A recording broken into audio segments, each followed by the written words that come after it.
morning and welcome back to the lecture series on fiction, epics, novels and poetry. We are discussing fiction and different modes of narrative. So, talking about the two genres that we are discussing, epic and novel, we need to understand the theorization of these two genres. Georg Lukács has attempted a comparative study of the genres, epic and novel. So, according to Georg Lukács, the novel is the epic of an age in which the extensive totality of life is no longer directly given. So, the immanence of meaning in life has become a problem. There is no pre-given meaning to human existence. There has to be a constant self-discovery, a constant looking within oneself, a constant seeking for one's existence, identity. I remember I was talking about, so the scene is a concept that I am going to discuss in my ensuing lectures, where the human at every instance, the existence at every instance becomes an important question as well as a problem. The lack thereof, the lack of existence, the seeking for existence, the existential problem, all these, all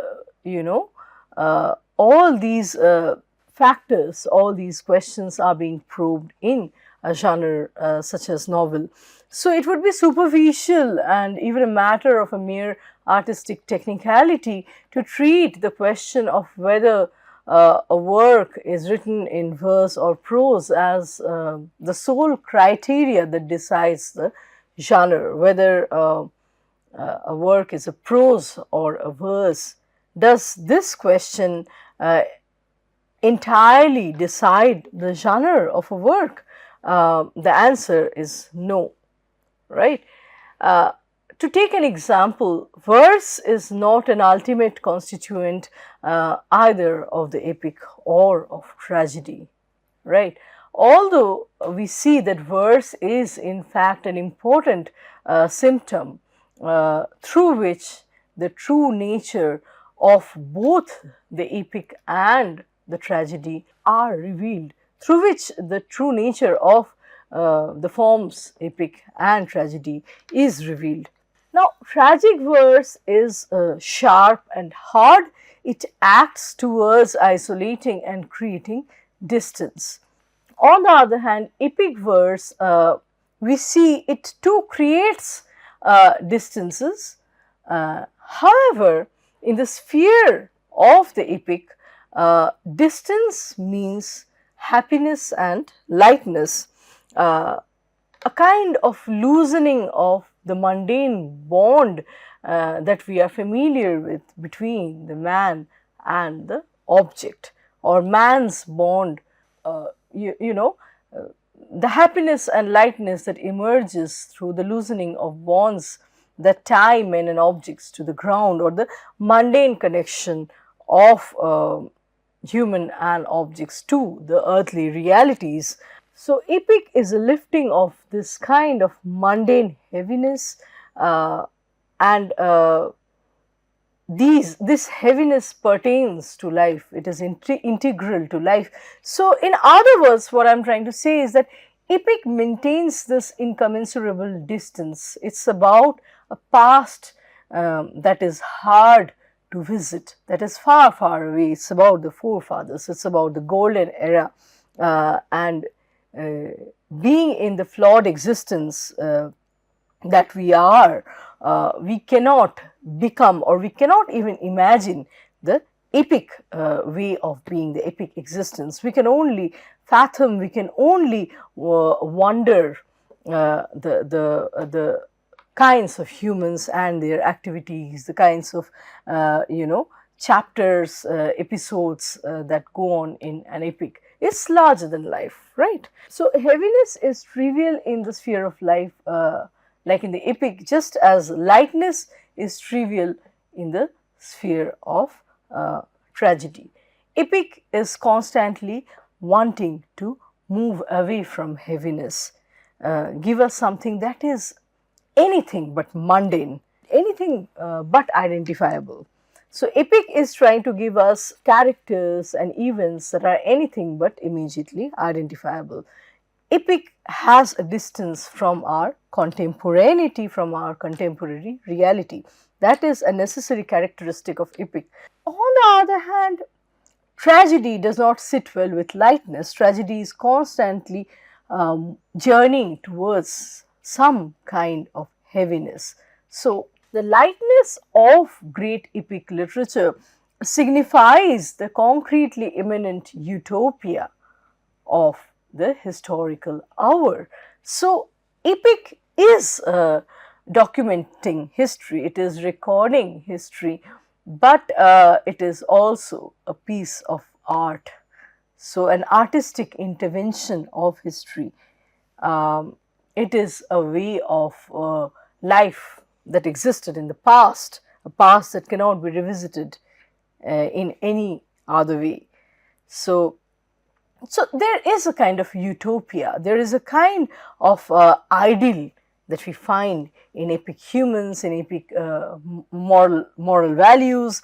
The word epic is something that refers to larger than the diminished modern or postmodern frame in which we today exist, right?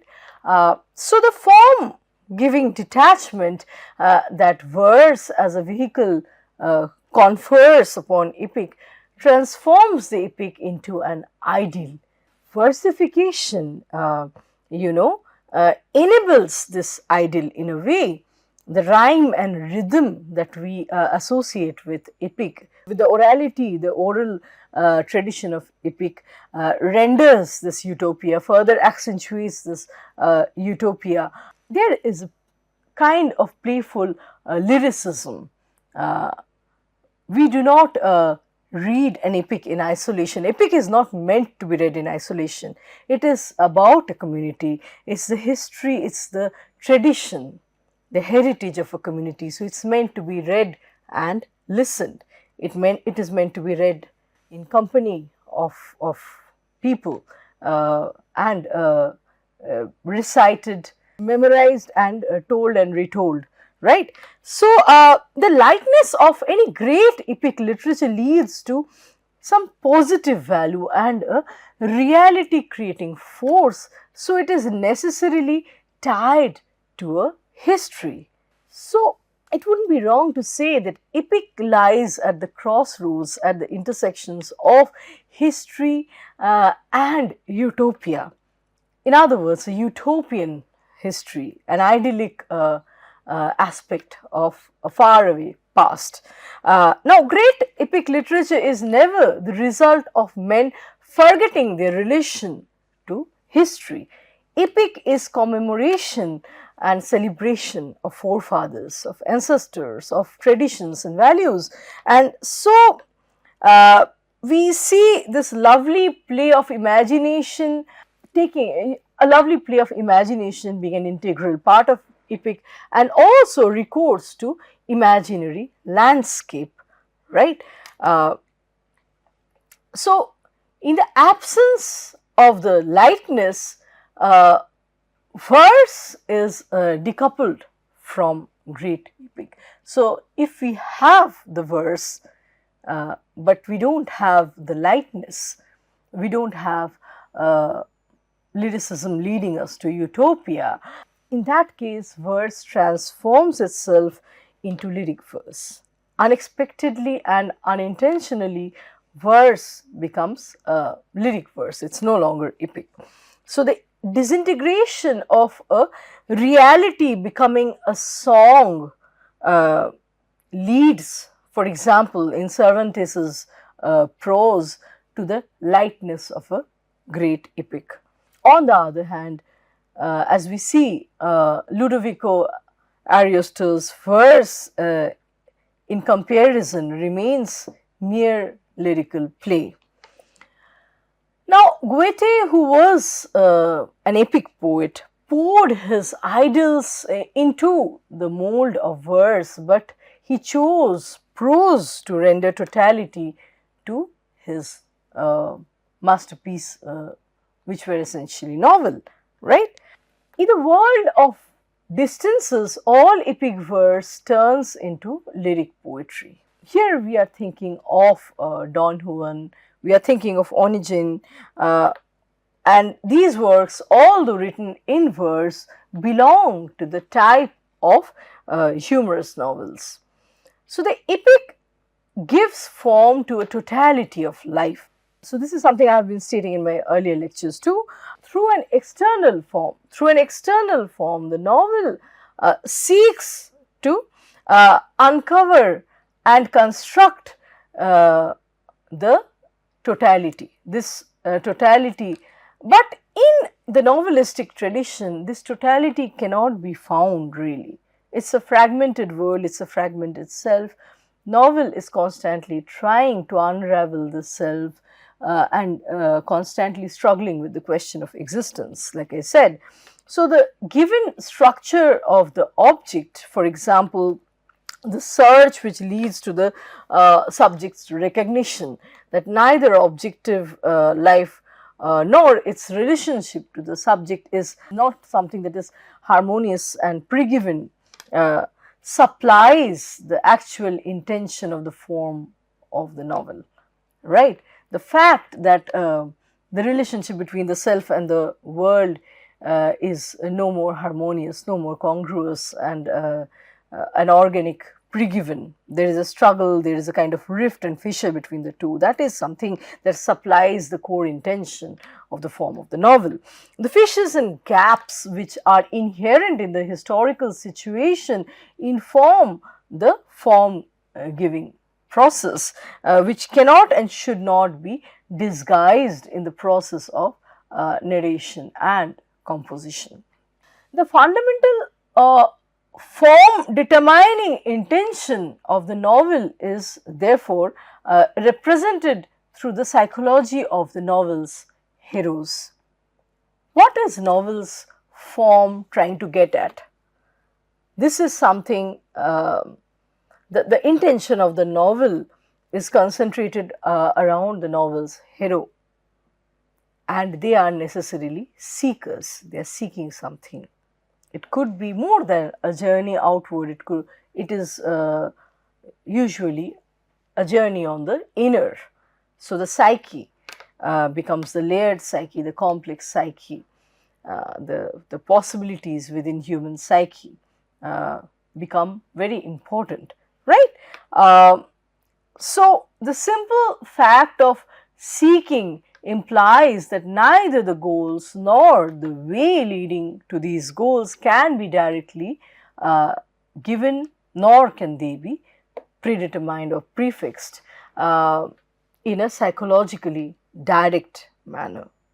So, the novel's world of objects or norms need not necessarily correspond with really existent relations or even ethical necessities.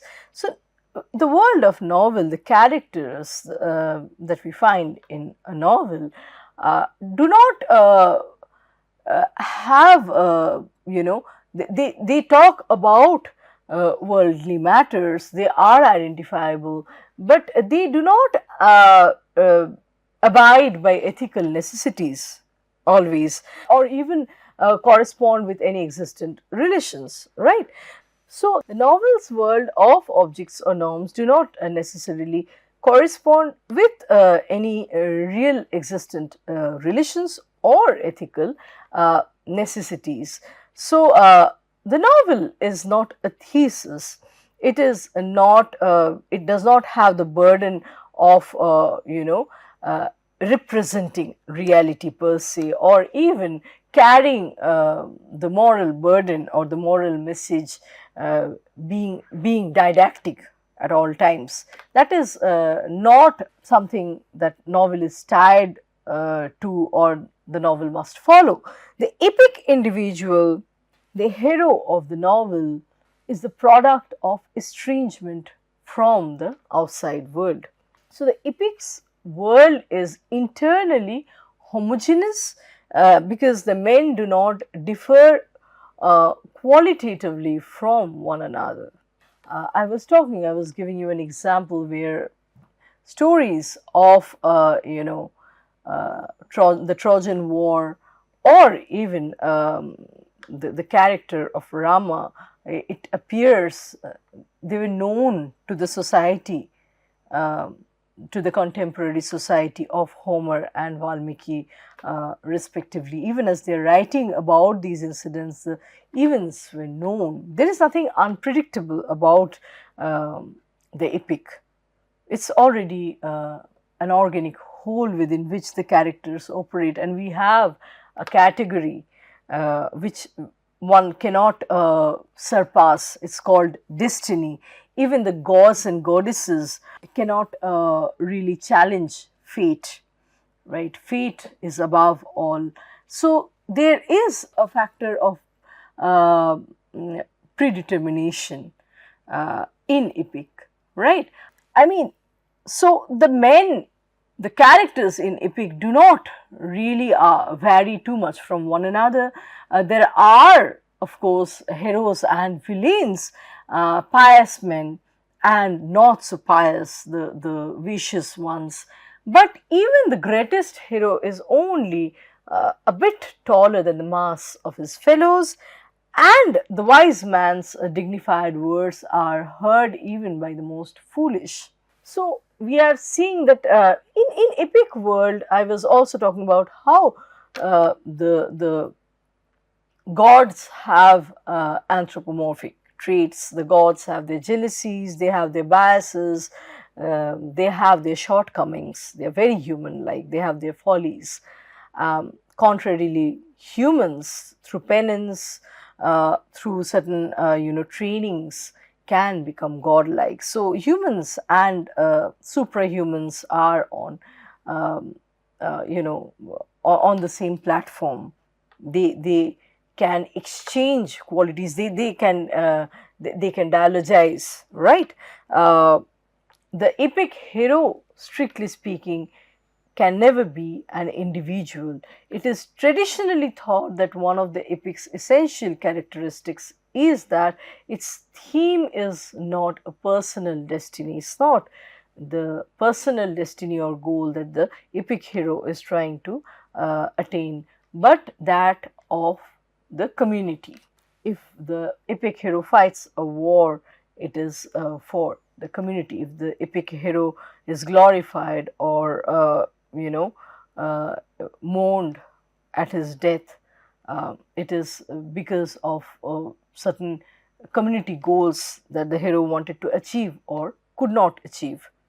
Now, for completeness, the roundedness of the value system which determines the epic cosmos creates an organic whole, and yet epics subplots within the larger narration can be treated in individual capacity. So, the way the epic moves could be seen as creating a circle within circle structure, where each story can be treated as a complete whole.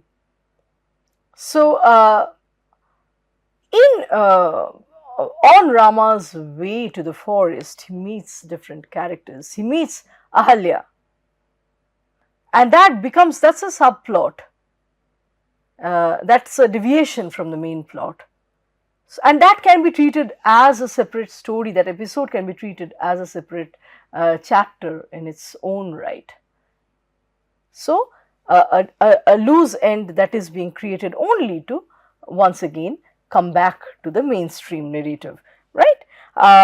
So, smaller holes within a larger whole, that is necessarily the structure of the epic. The omnipotence of ethics, which posits every soul as autonomous and incomparable, is unknown in the epic world. There is no question of autonomy, of individuality as dissociated from the society in the case of the epic world. The epic world, the epic way of being or existing is for and with, through the community. So, when life finds an inherent meaning in itself, the categories of the organic determine everything. And individual structure and physiognomy is the product of a balance that one sees between the part and the whole, and they mutually define or determine one another. The part determines the whole and vice versa. The epic hero's psyche is never the product of polemical self-contemplation by the lost and lonely personality. So, epic characters are rarely or never lost or lonely. The significance which an event can have in a world that is rounded in the epic fashion is therefore always a quantitative one. In other words, the series of adventures in which the event that expresses itself matters. So, the series of adventures in which the event expresses itself matters only so far as it is significant to this great organic life complex. So, we, for example, we do not get to know too much about the love life of the hero. Do we know too much about the love life of Rama and Sita, or even in the case of Iliad, we do not get to know a lot of personal life from Paris or Helen's perspective, not even from the perspective of Hector and Andromache, right? So, we just know that Hector, who has not even committed a sin, is going to sacrifice his life as or in the capacity of Paris's elder brother, and he is being separated from his wife Andromache, a pious, devoted wife, and the newborn babe Astyanax, the babe that he is never going to see again. He is going away to the Trojan War for no fault of his, and he will ultimately be defeated and killed by Achilles. So, the death of Hector has got nothing to do with his personal life. He is sacrificing his own life because of the flaw or the mistake, the act committed by his brother. The entire Trojan side has to, the entire Trojan troop has to pay for Paris's decision, if we could call it a flaw or act or decision, right. So, we are not looking at humans in their personal domain. Only that facet of human life is important which contributes to the greater organic life complex, the nation, or even one's role in a family. The event as such is not unpredictable. So, anything in epic is not unpredictable and much less unknown or even purely of fictional quality. We cannot say that these people never existed. They are all mytho-historical figures, and it is said by the epic poets that they did exist. So, the fictional quality cannot be entirely seen in an epic. So, these different episodes in an epic actually add to the volume of the narrative, and the readers are reading something that they already know. If someone has run away with another person's wife, in the end the person's venture will be frustrated, the person is going to be defeated. So, why are we even reading epic? If Ravana has taken away someone's wife, Rama's wife, he has to be killed in the end. He has violated dharma. Same with the Kauravas. So, what are we reading? Epic is a huge piece of work. We are reading, the readers are mainly interested in the artistic qualities, the versification, the rhyme, the rhythm, because the story is known from beforehand. This man is going to be killed because of his pride, because of his flaws, because of his wrong acts and misdeeds. So, epic heroes have to be kings for different reasons from that of the heroes of tragedy, although both these reasons, they being different from one another, are both formal. Now, in tragedy, the hero must be a king simply because of the need to sweep all the petty causalities of life from the ontological path of destiny. And it is a way of highlighting the conflicts in the life of the socially dominant figure. In other words, we see that a tragic hero is characteristically someone that epitomizes loftiness, lofty ideals. And but for one flaw, he could have been an epic hero. So, this one factor that the epic hero cannot transcend is the tragic flaw. He is defeated by the destiny. Otherwise, the tragic hero is also a king. He belongs to royalty, to aristocratic background, has lofty ideals, epitomizes perfection in many ways. We immediately have Oedipus in our mind. We also have King Lear. But for the tragic flaw, the no exit situation, he could have very well fitted into the frame of the epic hero. So, while retaining the illusion for the narrative's development, a symbolic existence grows solely out of the tragic problem. So, only a tragic hero can be surrounded with the required atmosphere of significant isolation. A man that will ought to be surrounded by subjects, by followers, is put into an atmosphere of isolation owing to the no exit situation, the tragic flaw. So, the way Homer's epics begin in the middle and do not finish at the end shows us, reflects of the truly epic mentality's indifference to any form of architectural construction, such that introduction of extraneous themes can never disturb this balance. Everything in the epic has a life of its own and derives its completeness from its own inner significance. Just hearken back what I said a while back, the circle within circle pattern that very much informs epic form of narration.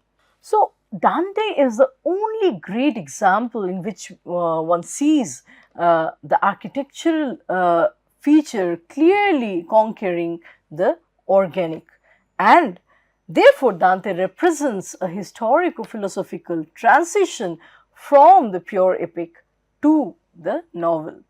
However, in Dante there is still the perfect immanent distancelessness and completeness of the true epic. However, his characters are already individuals. The individuation has emerged in Dante's characters.